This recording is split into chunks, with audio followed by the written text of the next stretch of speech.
maybe games that you have coached in your career? Well, I mean, when we lose a game and we felt like there are things that we could have done to even impact it further in that game, and then like on the first interception, if Shamari keeps on his feet, he bends his knees a little bit, that may go 96 the other way. So that could have had a huge impact on the game. So really the point, I like to say statistics are really for losers, okay? Because it's really the only guys that look at it, right? But at the same, because you want to win football games, and this is as a team of sport as any. And when you're talking about three phases: offense, special teams, and defense, all three phases got to come together to win a game. So one phase can score 40 points, but if you give up 42, you're going to lose the game. You're not going to get a good feeling from it. So.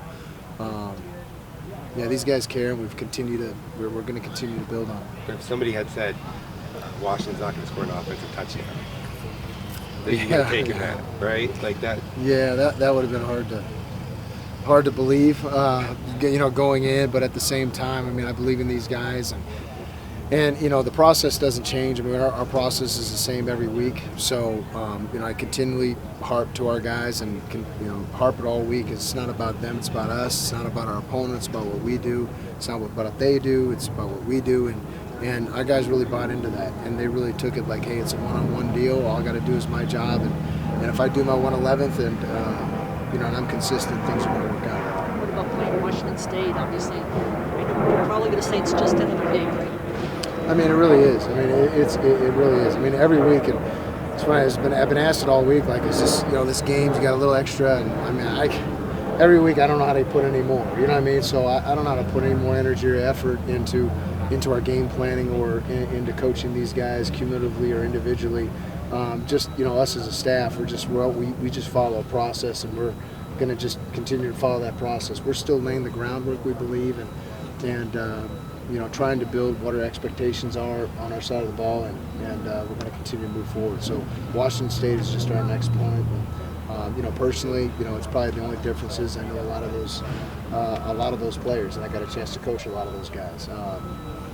Really, if you compare Washington and Washington State, I mean, I've worked with several of those guys, a couple of those guys at different places, but I had a lot of friends on the Washington staff as well, and that I have a deep history with, including the head coach. So really what makes this one a little different is just our familiarity with those guys that are going to be putting on their pads and helmets, and I know what those guys are about, and I know what their culture is about, and I know how hard those guys play and the pride that they put into it, and that's probably the only difference, really. Yeah, and Coach Ward, your defense has played lights out each and every week. What would you say is like your coaching philosophy? Is it like necessarily rushing the passer, or is playing deep coverage?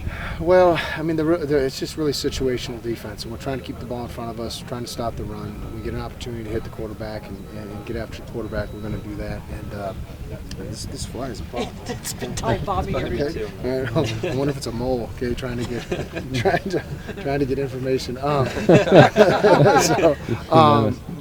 Just tell the fly to watch this, YouTube or on YouTube, whatever. But no, I mean we're going to continue to be and do what we do, and on regular downs we're going to try to keep the ball in front of us and fit up the routes and take away the deep balls and get people to third down. We get them to third down. We're going to affect the quarterback and or try to change his eyes with real pressure, simulated pressure, and then we got to play great defense in the red zone. It's really every week we're trying to do that. And what was exciting about last week is we laid we're continuing to lay the foundation, but it was like in every situation our guys were able to execute, and now we have a standard, and we're going to continue to try to uphold that standard. And if we don't, we're going to know where we need to correct things. With those turnovers, everyone was obviously waiting for those to come, and they finally came. Do you think that can sort of be like a watershed moment, saying, "Hey, we can finally do this. We're over the hump"? Yeah, I mean that's a great question. In my experience, it really is. It's really, hey, one really can affect, everybody. Hey, this really works. You know what I'm saying? So again, like responding to your question is, like our red zone defense, our goal line defense, our third down defense, our stopping the run, our, keeping the ball in front of us for play actions. I mean, last week you literally had examples of us doing that, against a good football team. So now the expectation is this is who we are, this is what we want to be, and this is how we do things. Coach, you say, to piggyback off that, turnovers, come in bunches. Obviously, that 4-1 game, the first 2 interceptions. Like you said, I know it's a tough loss, but when you get back in the room with the DBs, how more pumped are they after a performance like that? Fortunately, we got a great group, and I'm fortunate to coach those guys, and being able to kind of draw things together and kind of connect the dots, and those guys seeing how everything fits off each other, and really the systematic way and process that we do things.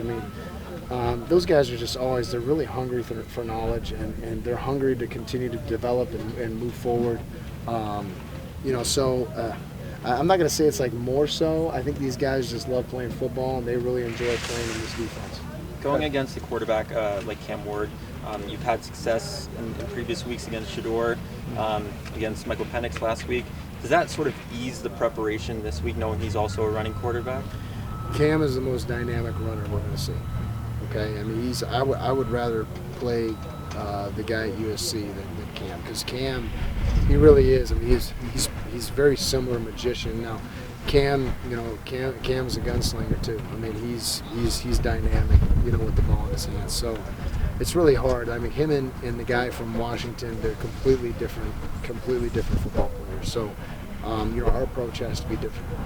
Coach, how do you think just you, Coach, Cooper, and Trey, just all coming here together, the experience from last year, coming here this year, has helped the defense get to where it is? I think everything's affected it, and I think none more than that. Coop knows he's my checks and balances. He's a guy that he's going to constantly ask questions. The guy's been coaching for 15, 16, 18 years, however long it's been. And he's in my office 8 to 10 times a day, and he constantly wants to make us better, and we speak the same language, and he's coached in this defense since 2008, or similar styles of defense, so he knows it. He's a guy I just trust, and that was, him coming with, it was or coming here, regardless, because Kenny wanted him regardless. It was it was great for everybody. And have a guy like that as a coordinator is it's invaluable. I've been places where you don't have that guy. You're literally kind of steering the whole ship, by yourself. So it's been great. And then having Trey and having a guy that can get everybody else right. He's really the mouthpiece for the whole defense. Okay, he's the microphone. He can get everybody right, and he's a leader, and not only in his actions, but he chooses to lead out front, and it's really fun to watch. You're very aggressive with the A-gap pressure. There's a lot of zero coverage in that game. How is it, how much pride do you have in the way the guys executed what you guys were trying to do? They didn't have any 30-plus yard explosives. Well, some people like to call it cover 4, or quarters cover. Some people like to call it cover 0. Okay, so just want to make sure here we're just keeping it real there. But no, they like to be aggressive, and most kids like to be aggressive. So we're going to pick and choose our moments like we always do, and if you really watch the film, you're going to go, wow, we really didn't do anything that we don't do, in that game. It was just we were able to really execute at a high level in those situations. You said earlier that the approach has to be different against Cam Ward. So what do you differentiate for your preparation against him?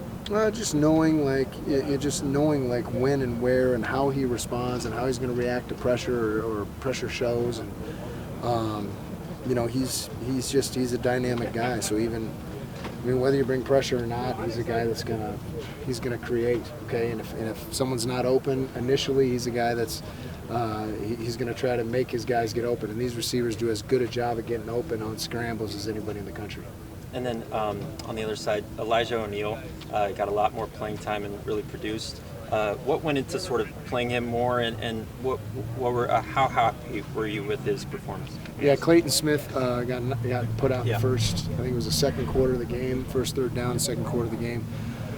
I'm sorry, second quarter of the game, the first third down in the second quarter. And it was just opened up an opportunity for Elijah. And Elijah's just continuing to get better, and he's continuing to develop, and he's a guy that we're going to depend on as we move forward this season and in the future. Just talking about Trey, I was just talking to him over there, just an incredible character. Just what have you learned from this year, just at ASU compared to last year, and just how he's elevated himself? You know, not much. I mean, he's really pretty much the same guy. He's always bringing energy. He's a really positive guy. He has control of his attitude, you know, as we all do, and he just chooses to wake up in the morning with a smile on his face. And you know, he brings that attitude here, and he knows what we're trying to do here, and he knows that this is a process. And you know, he's a guy that's going to brighten everyone's day, and he's going to lead. You know, he's going to lead from the front in everything he does. How do you feel like he's inspired the guys around him? I mean, like I said, just a great attitude. You know what I mean? Just people look at him, they see how he responds to adversity, how he responds to a good play, to a bad play.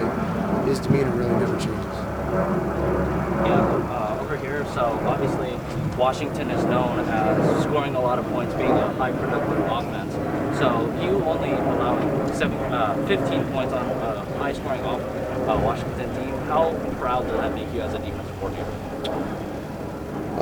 You know, I'm proud of these guys. You know what I mean? But really, I'm proud of these guys every week. You know what I'm saying? So if you know this business, I mean, you're only as good as your last play, and as a coach, you're only as good as your last game. So really, the focus is on this week. So I'm really trying not to look back and reflect on that. I'm trying to focus on you know, the coups coming up this week.